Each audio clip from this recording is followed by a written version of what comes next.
Nos dias que se seguiram à morte de Pepe Mujica, eu estive em Montevidéu para acompanhar o velório do ex-presidente, uma cobertura especial aqui para o ICL. E tive a oportunidade também de fazer uma entrevista super importante com um dos maiores intelectuais latino-americanos daquela geração que se formou nos anos 1960. Eu estou falando de Maurício Rosenkoff, amigo de Pepe Mujica, também foi guerrilheiro tupamaro e é o autor de Memórias do Calabouço, um livro fundamental para a gente entender a história política da América Latina e de Mujica.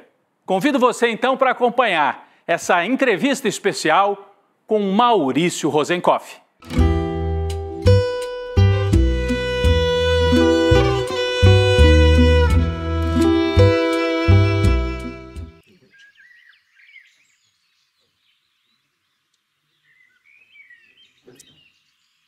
Olá,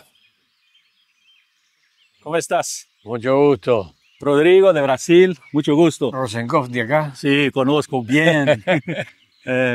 Muito gusto por recibir-nos. Pero un placer. Nós vamos falar hoje com Maurício Rosenkoff, está nos recebendo aqui na casa dele em Montevidéu. Rosenkoff foi um dramaturgo muito importante nos anos 60 aqui no Uruguai. Depois se tornou militante político, integrou a direção do MLN Tupamaros. E em 1972 foi preso. Sí. Passou quase 13 anos preso, não é isso? 13 años en un pozo bajo tierra. Num poço debaixo da terra. Uma boa parte desse tempo, Pepe Mujica estava ao lado, preso também em outra cela, não é isso? Éramos rehenes. Tres dirigentes, al Ñato, Fernández Huidobro, al Pepe Mujica y a mí. Nos convirtieron en rehenes. Reféns, né? Lo que quiere decir que ya no éramos presos comunes o presos políticos, cualquier hecho que ocurriera afuera nos fusilaban. E assim, además, 13 anos. 13 años, sí. Además dijeron públicamente, se denunció en las Naciones Unidas, que ya que no pudimos matarlos cuando cayeron, los vamos a volver locos. Entonces estábamos en calabozos bajo tierra, que tenían 1 metro por 60, a media ración, sin lectura, sin contacto. No nos vimos las caras nada más que una sola vez durante esos 13 años. O interessante Maurício Rosenkoff era tão próximo de Pepe Mujica que foi escolhido para fazer a última homenagem no velório, uma leitura de textos, poemas. E ele contou uma coisa muito interessante, que quando estavam presos, desenvolveram quase um código Morse para falar pelas paredes, claro, tocando as paredes, era isso? Es decir, claro, siempre se encuentra una vuelta para lograr la comunicación. Ninguno de los tres sabía el Morse, pero lo reinventamos a través del muro a golpes de nudillo y terminamos hablando con una velocidad, hicimos una síntesis del Morse que deberíamos registrar. Y estuvimos así todos esos años con los nudillos hinchados. No solo discutíamos por política, sino que además donde nos sentábamos en el piso porque era el único lugar para sentarse. Y poesía también. Y poníamos, sí, claro, novela. ¿Escribieron casi un poema juntos, algo así? Sí, pero muchas cosas juntos hicimos. Hicimos un ensayo, una novela que les pasé, que quedó todo en el muro, que espero que la técnica que se está desarrollando a esa velocidad pueda un día extraer de ese muro todo lo que dejamos escrito. ¿En qué locales estuvieron detenidos do pozo eso? Nosotros tuvimos 47 traslados, porque querían evitar que tomáramos comunicación con la guardia. Entonces iban cambiando. Entonces, cada 3, 4 meses nos pasaban a otra unidad. Y tiene muchas fotos, muchas cosas para mostrar de ese periodo después, ¿no? En esos 13 años fotos no pudimos sacar. Claro, pero después, cuando salieron, claro. Pero sí, hicimos una vida juntos. ¿Le podemos mostrar umas coisas aí? Pero lo que tenga. Então vamos. Ele vai nos mostrar fotos do período. Eles saíram da cadeia em 1985. E aí sim, tem muita lembrança, muita foto, muita coisa para ele nos mostrar dessa amizade, dessa relação com Pepe Mujica. Adelante. Arriba te cuento. Pero me dijo que escribieron así, ¿no? Sí, sí, con la mano acá atrás, porque teníamos a Polifemo, Centinela a la vista. Entonces batían aquí así. Bienvenido. No, hay un cuadro que hicieron en Italia, hicieron muchos, pero tiene una historia que tiene que ver con esto. Acá, este cuadro, mirá. Ahora te cuento lo que es. Se llama, de una exposición que había 22 cuadros de esto que me lo encontré en Florencia. Yo había ido a presentar allá un libro que lo habían traducido al italiano, las cartas que le llegaron. Entonces, la exposición se llamaba Los zapatos de Rosenkopf. Y todos, ves, eran de este tipo. Me regalaron me regalaron otro también, con esas letras. ¿Qué origen tiene? Y bueno, se cuenta en el libro y en eso y en Memorias del Calabozo, que escribimos, ni bien salimos, dejar el testimonio. Una de las cosas que es más antiguas es que no había niños. No se puede vivir en un mundo sin niños. Yo tenía una hija, Pepe no tuvo y fue una de sus penas. El nieto, la hija de él, nació en un cuartel, la mujer estaba detenida. Y yo tenía una niña de 5 años. Y entonces, cuando nos llevaban al excusado, encapuchados, teníamos en un rincón papel de diario para la higiene personal, digamos. Lo hacíamos con gusto porque eran diarios oficialistas, no había otro. Entonces, lo que tratábamos de arrancar era si había un niño que salía de la escuela jugando al fútbol en la calle y todo eso, y lo escondíamos en la mano y veníamos esposados. Para tener la foto de los niños. Para tener la foto de los niños, que como no podíamos tener nada, la metíamos en el zapato, nos calzábamos, y para nosotros eso era una manera de caminar con los niños. Y lo que me preguntabas abajo del Morse, estábamos en el cuartel de Santa Clara de Olimar, en el interior, lejos, un lugar bravío. Se venía a Navidad. Lo sentíamos porque oíamos a la tropa hablando del otro lado de los preparativos que hacían. Era el primer lugar donde nos habían llevado. Era muy tremendo porque no sabíamos dónde estábamos, no sabíamos qué destino íbamos a tener, no sabíamos absolutamente nada y no podíamos hablar. Sabíamos quiénes éramos por las voces, las puteadas, los pedidos. Y luego percibió que Pepe estaba también. Sí, Pepe y el nieto. Sí, él. Entonces, durante ese día de Navidad, no, el día anterior, siento que del otro lado de la pared, que por las voces sabía que estaba el nieto y en la otra el Pepe, golpes en la pared rítmicas. Entonces tuve que asociar que estaba el nieto, que era demasiado artificioso el golpeteo como para que fuera inocuo. Entonces yo le respondí. Un golpecito atendí el teléfono. Y así empezó la comunicación. Y él empezó a pasarme golpes rítmicos y yo arranqué un pedazo de reboque de la pared porque daba tantos golpes, silencio, 3 golpes más, silencio, y así me lo fue dando. Él calculó que si yo descifraba la primera letra, iba a descifrar toda la clave, porque estábamos en Navidad. Y así fue. Y entonces, cuando lo paso a eso, calculo cómo lo debe haber pensado, y es sencillo. A la A le das un golpe, a la B 2 golpes, a la C 3 golpes, después lo redujimos. Entonces descubrí que había una que era la F. Entonces, la primera palabra de nuestra comunicação foi felicidade.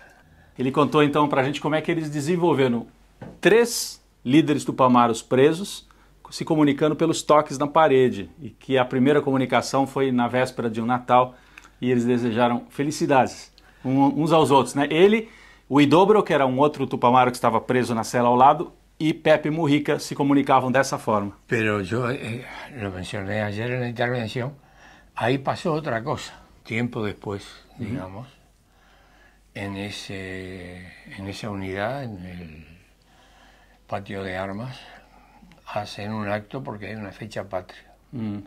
Ya había pasado algún tiempo. Entonces era un acto patriótico, con la presencia del señor presidente de la República y del señor ministro de Defensa. Habló de eso ayer. Entonces ellos estaban presentes ahí, se hace el oratorio, interviene la banda del ejército, termina y muy atento el comandante de la unidad le dice a estas 2 altas jerarquías, queremos mostrarle el cuartel. Por favor, señores, vengan por acá. Entonces los 2 le dijeron, por ahí no, vamos por acá. Y eligieron el lugar donde habíamos vivido tanto tiempo. Y fue derecho para los calabozos.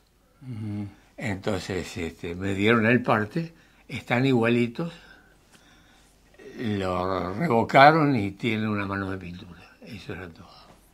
Entonces estaba ahí. Y eran el Pepe y el Niato, que habían salido de ahí y volvían ahí como presidente de la República y como ministro de Defensa. ¿Qué sentiste cuando miraste Lula ayer en el velorio, el encuentro de Lula ahí? ¿Hablaste con ella?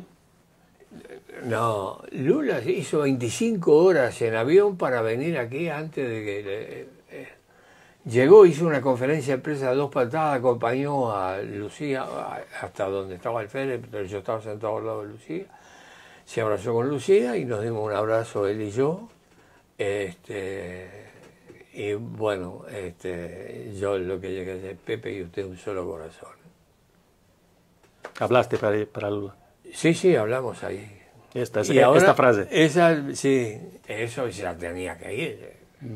En Brasil, y creo que en el mundo, se creó mucho la imagen de Pepe Mujica en la fase final. El viejo, muy humanista, pero... Pepe y Lula un solo corazón, te digo. ¿Sí? Sí, sin lugar a dudas.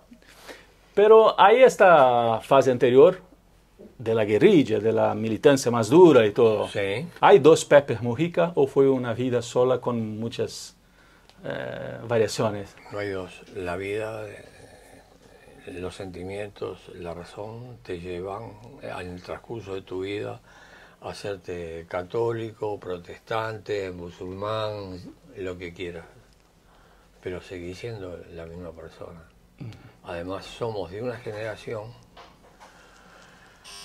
que tuvo actividad política plena antes de la creación de la organización.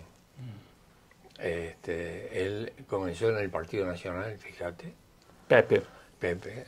Una vez yo trabajaba en un diario del Partido Comunista, estuve en un equipo que lo fundó, y tengo que hacer una entrevista al ministro de Economía porque se había producido un desfalco y concertamos una entrevista.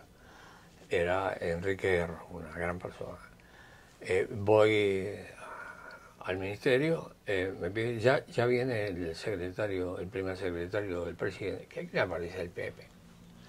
El Pepe aparece de traje azul, camisa blanca y moñita. Entonces nos reímos porque andábamos en la vuelta. Comenzó en el realismo por principios que tiene el realismo que siguen siendo válidos. Y después terminó en otros sectores cambiantes. Yo terminé también con algunos cambios, pero eso es producto de la situación del país que exige eso. Cuando dicen que nosotros, la definición correcta de lo que fuimos en aquel periodo era movimiento político en armas. Eso es una cosa distinta. El planteo de que íbamos a tomar el poder por asalto, eso no existe. Eso nunca en la cabeza de los conductores de los distintos periodos estuvo presente. Digamos, no somos hechos a imagen ni semejanza de otras situaciones que tendrían otras razones valederas para plantearlos de otra manera. Entonces me dije que la primera vez que encontró Pepe fue como militante del Partido Nacional. Bueno, sí, seguro. Pero después reencontró ya en la izquierda. Sí, seguro. Pero, y se encontraron todos en esta creación del MLN Tupamaros, que tuvo varias fases de todo. Pero, ¿qué te acuerdas de esta fase inicial? Te lo digo porque es lo que marca la diferencia con cualquier otro análisis de otro grupo tan respetable como el nuestro se produjo. Estaba Raúl Sendic, que organizó y fue al norte a trabajar con los cortadores de caña. Con Raúl Sendic nos habíamos encontrado en una huelga de peones arroceros en 33, donde estaba el cuartel ese, dicho sea de paso que te mencioné recién. Voy al sindicato, me reciben, piso de tierra, cae la competencia periodística, ¿te das cuenta? ¿Sí? Era Raúl Sendic, que venía por el semanario Vanguardia del Partido Socialista. Entonces vimos una realidad que era para los montevideanos, para la clase media, inexistente. Un otro país. Otro país. No cobraban, los peones trabajaban 12 horas. No cobraban con dinero, sino con tarjetas de cartón para comprar productos en la cantina de la empresa. Y si necesitaban comprar un medicamento o tomar un ómnibus, les adelantaban plata con descuento. No había sistema de salud, no había una alimentación regular, correcta. Era la pobreza infinita. Eso también es Uruguay. Yo ayer citaba, mirá vos, cuando termina los evangelios, está Hechos, son hechos de los primeros cristianos. Y dice que los primeros cristianos tenían las cosas en común y cada cual retiraba según sus necesidades. ¿Cómo puede haber en ese momento miles y miles de trabajadores rurales que no tienen acceso a una alimentación básica, a una vivienda básica, a un sistema de salud básico? Vivíamos con el espejismo de que nos habían diagnosticado la Suiza de América. Eso para 18 de julio y Andes, en el centro de Montevideo. Entonces, a partir de ahí, se produce una acción de los cañeros que organiza Raúl Sendic, y toman la administración de una empresa, le copan el local. Lo que reclamaban es que los salarios se los pagaran en dinero. ¿Te das cuenta? Lo que reclamaban era un sistema básico que les cubriera la salud. Entonces, eso fue un cambio formidable.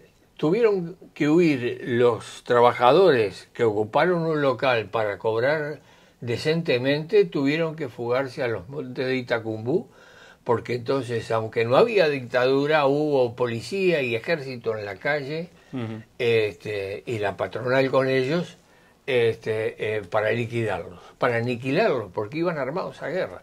Yo estuve ahí. ¿Esto fue en los 50, los 60? Eso fue en el año, de eso te hablo, en el año 56 en La Rosera, con Raúl Sendic. Yo tengo un libro sobre eso. No, perfecto. Entonces, los Tupamaros surgen también de esta mirada para un otro Uruguay, y para la lucha de la tierra, ¿no? Claro. Eso.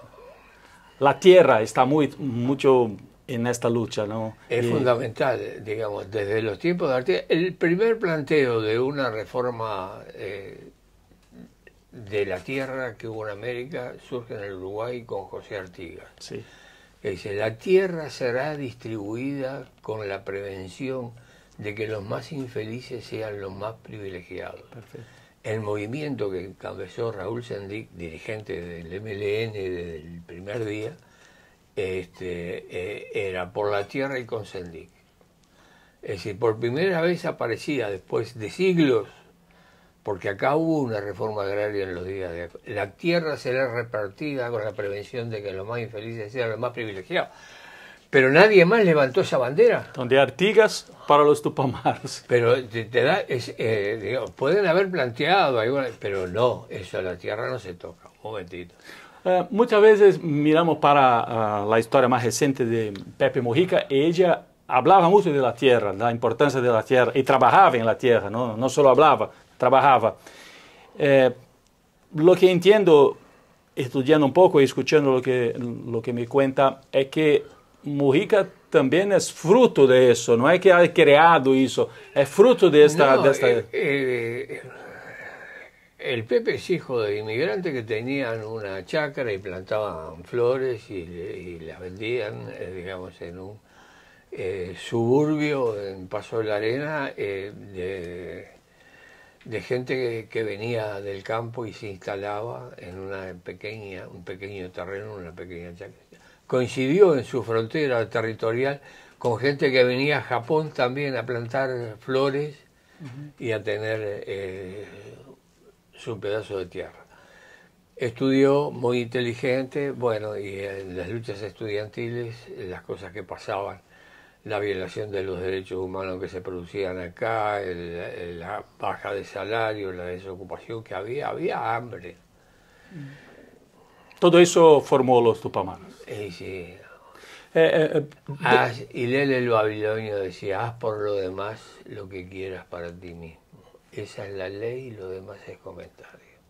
Perfecto. Déjame decir, cuando ingresó en los Tupamaros, el MLN Tupamaros, tuve una función más de política, ¿no? pero sí, por lo que he leído, pero también andaba armado, ¿usted? Sí, todos. Todos.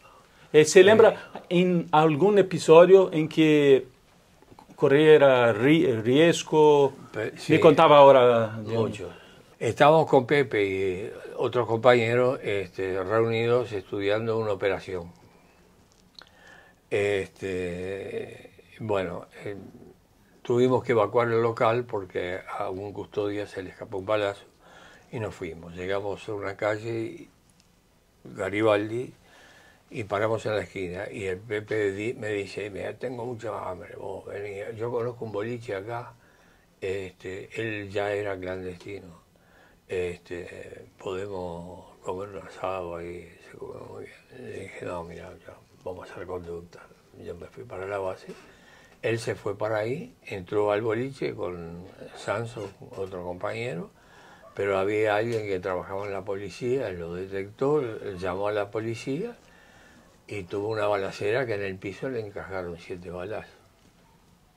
Y lo dieron, pues se lo llevaron así. ¿Esto fue en Montevideo? Sí, en Montevideo, sí. Es decir, que si me hubiera tentado más el asado, yo tendría algunos pedacitos de bala también. Digo, sí. Digo esa situación. ¿En este día alguna bala acertó Pepe? Sí. ¿Pepe fue ferido en este día, no? 7 balazos. Sí, fue este, sí. 7 balazos. Sí. 7 balazos, fue para el hospital. Era un bar, ¿no? Un bar, la vía. Un bar. ¿En qué calle fue eso? En Montes Caseros y La Rayada. Sí. ¿Y usted estaba muy cerca en una casa, eso? Sí, habíamos salido juntos de esa casa y caminó 2 cuadras para arriba y yo 2 cuadras para el otro lado. Por poco no estaba ahí. Esa le digo como pintoresco. Y la otra cosa que estuvimos juntos en la toma de Pando. La toma de Pando, que fue una ciudad que fue tomada por los Tupamaros. Sí, seguro. Y pudimos zafar y ahí murieron 3 compañeros. Pudimos zafar. Digamos, para mencionarte los titulares, pero todas las acciones tenían una fundamentación política y un criterio de la organización que el ser dirigente te compromete más en la acción porque acá no hay los que piensan y los que luchan, sino que somos todos uno y tenemos los mismos riesgos y la misma responsabilidad. Los que dirigen van para la acción. Eso es muy coherente con en la parte final de la vida de Pepe, que lo que hablaba era lo que hacía. Eso fue así en la guerrilla también, eso. Claro, sí. Además pero hubieron cayeron sucesivas direcciones, hubo una renovación, es decir, ya la segunda tanda de los que formaron parte de la organización no pasaba por la experiencia política que habíamos pasado nosotros. Sendik era miembro del Comité Nacional del Partido Socialista, por ponerte un ejemplo. El Pepe venía de China por su organización que había estado ahí, es el único uruguayo que estuvo con Mao Zedong. Ah, sí. Entonces, te digo que veníamos. La segunda, su primera experiencia política la hace con el movimiento, que es otras leyes, otra visión, otro pensamiento, no pasan por la necesidad de discutir y de acordar, que es la esencia de la política. Y se quedaron muy próximos, entonces, en la militancia, en la prisión, próximos pero distantes porque había una pared, un muro. Y después, cuando salen, ¿qué memoria tiene del día en que salen? Hay una foto en que están todos juntos, los rehenes. Sí. ¿Qué lembranza, qué memoria tiene de ese? Y ahí estamos, bueno, salimos, nosotros no salimos por la amnistía en primer lugar. Los últimos presos salimos por una ley especial que establecía que, dadas las condiciones de reclusión que tuvieron durante este tiempo, cada año vale por 3. Entonces salimos con años a favor, ¿te das cuenta? Cualquier cosa que tenga ahora, tengo 7 años que me cubren. El saldo positivo. Entonces, y fuimos, nos acogió un convento franciscano, conventuales. Yo dormía ahí, quedamos ahora dormir ahí, y ahí hicimos la primera conferencia de prensa donde estaba el Pepillo al lado, en avanzado estado de decrepitud. Cansancio por tantos años, ¿no? Y bueno, pero estábamos en la misma, siempre por la misma. En los 13 años en que estuvieron en el cárcel, cambiando de cárcel, ¿cuántas veces miraste o estuviste con Pepe, con Huidobro? Una vez. Una vez. En una transferencia, algo así. Sí, una vez. Mira, porque pasó lo siguiente. Cuando un comandante en jefe llega a una unidad, el reglamento militar establece que si hay presos tiene que ir a visitar los presos. Que es no te agrega absolutamente nada. Ahora la puerta, ¿cómo está usted? Bien. Si decís que mal, que me maltratan, cuando él se va queda solo. Y era el Goyo Álvarez, que después fue el presidente del comandante en jefe. Entonces estábamos en avanzado estado de descomposición. Él bajó, nos miró por la mirilla primero, miró a los 3, entonces él no entró.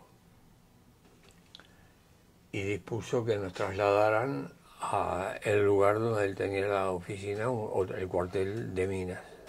¿De Minas? De otro departamento, que fue como a los 15 días, para recuperarnos. Nos querían tener mal, pero nadie quería que nos muriéramos en su casa, ¿viste? Entonces, ahí salimos, nos llevaron para allí, nos revisó un médico. Yo recuerdo que cuando me traían de vuelta para el calabozo, estaba el comandante y el médico que me había visto. Calcularon que yo ya me habían llevado para el calabozo, pero hubo un problema y me quedé ahí. Y oí cuando el médico le decía al comandante: para tenerlos así es más humano matarlos, fusilarlos, no matarlos, fusilarlos. Yo me acuerdo que bajo la capucha me levantó las telas del vientre y era una carpa que de circo. Y bueno, entonces una de las cosas que nos dieron es un recreo. Vimos el sol en la Plaza de Armas. Había una vereda con 3 bancos grandes separados, uno en cada banco. Desde la Plaza de Armas, un hombre cuerpo a tierra apuntándonos con una .30. Las medidas de seguridad. Pero se pudieron mirar. No estábamos autorizados, pero nos pudimos mirar así. Entonces, cuando volvimos, nos comentamos, el Pepe se dio vuelta, se levantó los pantalones, puso los brazos remangados para agarrar un poco de sol. Entonces, y al nieto los vimos, y el comentario fue, le digo al nieto, vos tenés la cabeza más chica, le digo, por la pared, y vos parecés un judío del campo de concentración. Habló eso para usted. Entonces, en 13 años, solo una vez encontraste, miraste los compañeros, incluso Pepe. ¿Cuándo salió? ¿Cómo fue esta emoción de encontrar a los compañeros y encontrar Pepe Mujica de nuevo? ¿Cómo estaban? Estábamos en el estado que te digo colectivo y bueno, habíamos hecho algunos juramentos a través del muro, discutíamos de política y una de las cosas que habíamos dicho, que si alguna vez salimos íbamos a dar testimonio sin adjetivos de toda esta peripecia que estamos viviendo si la dejamos atrás algún día. Entonces, ahí había mucho que hacer porque venían compañeros del exterior, según de dónde vinieran la ideología, si de Suecia o de España había diferencias, dentro del penal también, había que reorganizar el movimiento por la conferencia de prensa, pero una de las cosas estaba. Entonces, mis padres tenían un ranchito, ellos no estaban vivos, pero en un lugar de ancianos, en Las Toscas. Nos fuimos, en medio de eso, el nieto y yo, el Pepe se quedó atendiendo y viendo lo que empezamos a teclear, y en 15 días, en ese cubil, escribimos Memoria del Calabozo, que está hecho en diálogo, pero da la impresión que lo escribió uno solo, porque teníamos las mismas visiones, teníamos los mismos problemas, lo habíamos conversado un montón de veces. Es un libro, está editado en Brasil. Ahora en la fase final de Pepe, estuviste con ella a poco tiempo, ¿no? Algunos días antes de morir. Sí, regularmente nos veíamos. ¿Tiene fotos ahí, no tiene? Sí. Esta es la última foto. Esta es la última foto. Bueno, esto es en la casa cuando nos estaban haciendo la entrevista. Mas ele estava muito bem ainda de cabeça, assim, conversando. De cabeza andaba bien, pero después cuando quiso recorrer la chácara para que los que filmaban la vieran, me pide, vení Russo, ayúdame. Se subió a ese triciclo y bueno, yo lo acompañé empujando porque caminitos de tierra, pozos. ¿Y qué te...? A mí es una foto que me toca mucho, parece un hogar de ancianos.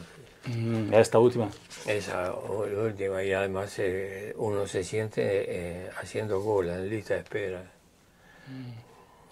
Pero te digo, ¿de qué hablaron en esta última charla? ¿Qué te dice? ¿Te pidió algo? Estuvimos 2 horas hablando. Así que... ¿Algo que te acuerdas?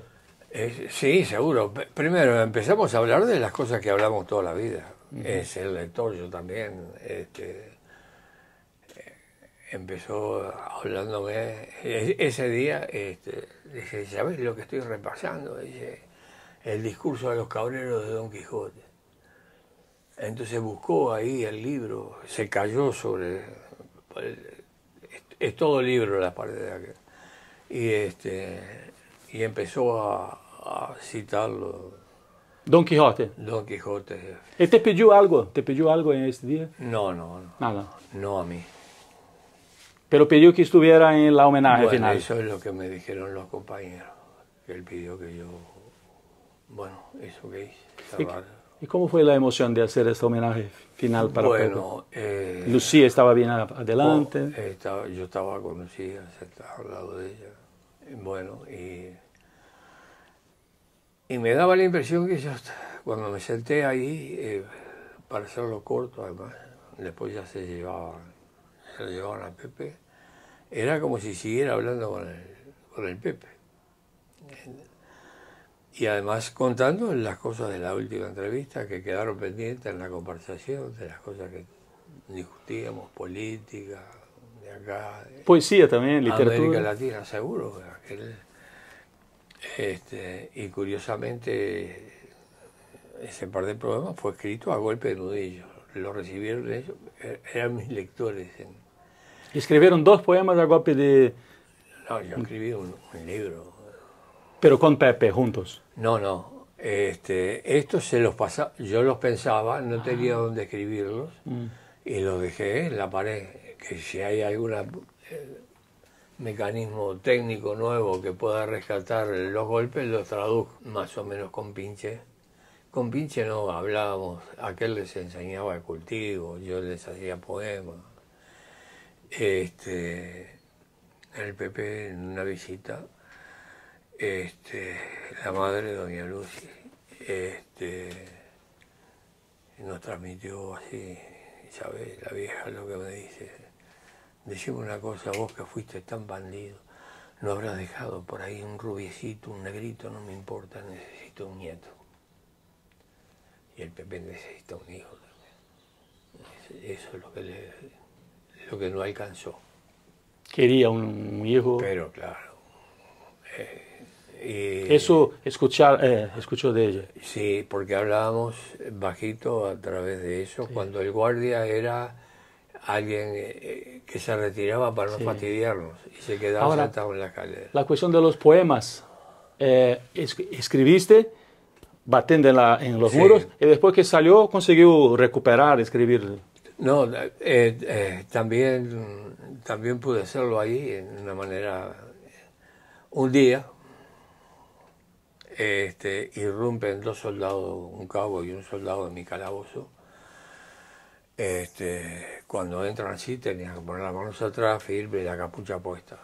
Y la voz perentoria era: ordena decir el sargento si usted es el escritor. Lo primero que pensé, mirá, ¿hasta dónde llega la crítica? Y le contesto, sí, señor. Y en el mismo tono me dice, ordena decir al sargento que le escriba una carta a su novia. Entonces le digo, sí, señor, pero necesito con qué. Vino el sargento, me trajo una tabla, papel y una lapicera. Escribí un par de cartas de amor en el transcurso de eso, le fue bien, fue seducida, entonces me pude quedar con la parte de adentro de la virome y tenía tabaco, hojillas. Tabaco, hojillas, además un día nos compró bizcocho. Entonces, está en la película que pasaron anoche. Sí. Entonces, esto está escrito, empecé a escribir sobre hojillas de fumar y luego hacía un redondelito, las empaquetaba con un nylon y las ponía en el dobladillo. Sí. Cuando estaban en la cárcel, ¿era posible soñar? ¿Se imaginaba que podrían salir? ¿O imaginaba que no salirían con vida? ¿Qué imaginaba? Por la cabeza pasa absolutamente todo. Lo que sí te quiero decir que nosotros vivíamos exclusivamente en los recuerdos, en la memoria, en la imaginación. Y cuando se consume eso como único producto durante mucho tiempo, tu estabilidad queda desregulada. Quiere decir que cuando salimos, ninguno estaba en el centro de su personalidad, digamos. Estábamos medio aspirados. Pero nos recuperamos cuando cuando me sacaron del penal para llevarnos a la jefatura para hacer unos documentos y vi por la ventana, había llovido, salía el sol, y le pregunté a un compañero que iba conmigo, dime, ¿eso es el arco iris? Sí, viste qué bárbaro, es el arco iris. Porque yo tuve tantas imaginaciones que no estaba seguro. Entonces, te quedabas mirando a los niños, que era otoño, frío, tapado, abrigos que uno no conocía, lana sintética en los gorros y eso. Era un descubrimiento. Y después, como siempre, la militancia, buscar trabajo. El Pepe se hizo con Lucía, se reencontró con ella, hizo un rancho. Es donde está ahora. Pero imaginaba que su compañero llegaría a ser presidente de la República. ¿Qué pensó cuando miró Pepe el hecho entrando en la presidencia? ¿Era posible imaginar lo mismo que estuviera en el calabozo? Mira, una vez nos juntamos los tres para la película en la Casa de Gobierno. El nieto ya andaba en silla de ruedas, estamos el Pepe, el nieto y yo. Nos miramos y me dijo, ¿te das cuenta? Mirá que tuvimos fantasías, vos. Pero esto ni por ahí se nos hubiera imaginado. Rompe todas las reglas del sentido común. Que estábamos en esas condiciones, yo te lo acabo de contar, cómo pasamos en el cuartel de Santa Clara de Olimar y cómo tuvieron que volver al tiempo uno, ministro de Trabajo, yo estaba en la Dirección de Cultura entonces, y el Pepe de presidente. Era cosa de loco. Pero después de la primera impresión lo tomamos como la cosa más natural del mundo. Pero cuando vuelve para los tiempos del calabozo debe ser algo... ¿Cómo es posible? Y todo, y bueno, sí, te encontrás con eso y te toca. Entonces algo se comunicó con el país, porque los tres que estuvieran ahí, el grupo, puede después ser visto como un ejemplo, como algo así, como algo importante que... Bueno, algo de eso... Después se vuelve a la normalidad y ahora somos un movimiento político, integramos un frente amplio con otras corrientes tan respetables como la nuestra, llegamos al gobierno todos juntos, tenemos que seguir todos juntos, nos preocupa América Latina, el Pepe y Lula era el primer punto que tenían en sus agendas de reencuentro. Inclusive el Pepe un día me llama y me dice, mira, tenemos que hacer esto, pero tiene que haber un himno que lo canten en todas las escuelas. Y que me encargó la letra de un himno para América Latina. Un himno.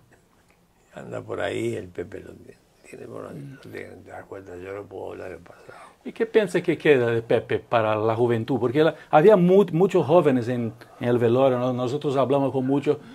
Me parece que encantó a los jóvenes, consiguió hablar con los jóvenes. ¿Qué queda? Bueno, que lo cuenten ellos. Digamos, mi esfuerzo en este momento, de los últimos años, es dejar las memorias como testimonio, no en términos de crónicas pasadas, sino enmarcado en una estructura novelada, de relatos. Eso es un aporte que quiero dejar para que la recuerden. Hace poco la Federación de Profesores de Literatura me dedicaron 3 días de homenaje y hablaron con un concurso y tengo como 40 libros, todavía tengo uno más ahí que sale en octubre. Bueno, yo dejo estas historias que estamos contando, las dejo con estructura novelada o de ensayo escrita. El Pepe con sus dichos, con sus gestos, con su actitud, con una preeminencia impresionante. Y bueno, que nos acordamos nosotros de las generaciones anteriores y la recogemos, los cuentos de nuestros mayores que se van, pero los libros quedan en el estante, es cuestión de sacarlos y ponerse al día. Y te digo que esta foto es el documental, es el último, porque nos propusieron eso, hablé con Lucía y con el Pepe si lo hacíamos, porque el Pepe no estaba bien, de la cabeza estaba siempre bien. Además, como no podía hacer otra cosa, le gustaba hablar. Entonces, como teníamos mucha comunicación, bueno, está en gestación. Esas fotos que te mostré son ahí, parte de ese documental. Están en ese documental. Mira, los poemas eran cortos, mis lectores eran el Pepe y el Ñato. Pero hay una cosa que de alguna manera está presente, la locura y la muerte, aunque uno no se propusiera o se lo proponía, no recuerdo, estaban. Nunca sé si acabaré el verso que te escribo. Una tarde quedará suspensa la palabra que nos cierra el punto y serán sus letras solo tinta fría. Pero tú comprenderás mi amor, aún en el verso que no escribo. Eso, mi compañero estaba presa en otro lado, nunca le llegó. Y otro que era para nosotros, nos hacíamos terapia a través del muro también, nos asistíamos cuando se producían los bajones. Y en medio de eso es que sale este poema que lo tuvieron ellos.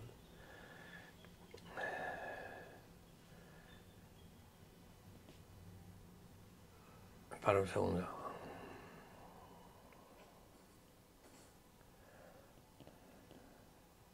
No. Y si este fuera mi último poema, insumiso y triste, raído pero entero, tan solo una palabra escribiría: compañero.